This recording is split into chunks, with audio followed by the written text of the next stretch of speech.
সাবেক প্রধানমন্ত্রী শেখ হাসিনাকে ফেরত আনতে আন্তর্জাতিক বিচারিক প্রক্রিয়া অবলম্বন করবে দুদক। একই সাথে টিউলিপ সিদ্দিকীর আদালতে অনুপস্থিতি অপরাধমূলক পলায়ন বলে বিবেচিত হবে বলেও জানান দুদক চেয়ারম্যান।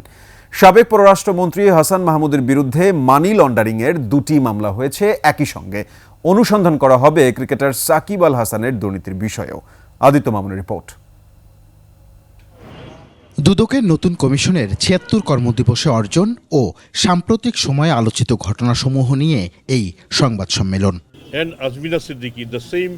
ব্রিটেনে দুর্নীতির অভিযোগ উড়িয়ে দিতে পারেননি বলেই টিউলিপ সিদ্দিক পদত্যাগ করেছেন উল্লেখ করে কমিশনের চেয়ারম্যান বলেন, চিঠি লিখে মামলার নিষ্পত্তি হবে না, বরং আদালতেই মামলার পরিণতি নির্ধারণ হবে।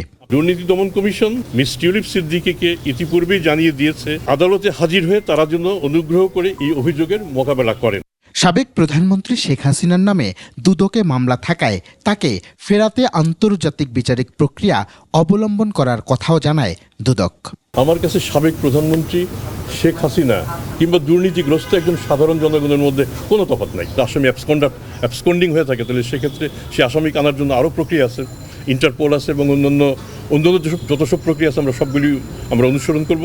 এদিকে দুদকে সাবেক পররাষ্ট্রমন্ত্রী হাসান মাহমুদ ও তার স্ত্রীর ব্যাংক হিসাবে ৭১২ কোটি টাকার অস্বাভাবিক লেনদেনের অভিযোগে দুটি মামলা হয়েছে।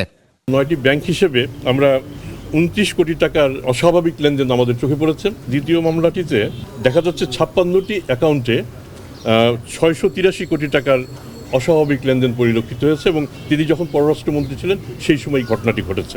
এক সময়ে দুদকের ব্র্যান্ড অ্যাম্বাসেডর সাকিব আল হাসানও আসামি হতে পারেন বলে জানানো হয় সংবাদ সম্মেলনে। আমাদের অনুসন্ধান পর্যায়ে আছে, অনুসন্ধানের পরে বোঝা যাবে। আদিত্য মামুন, ২১ টেলিভিশন, ঢাকা।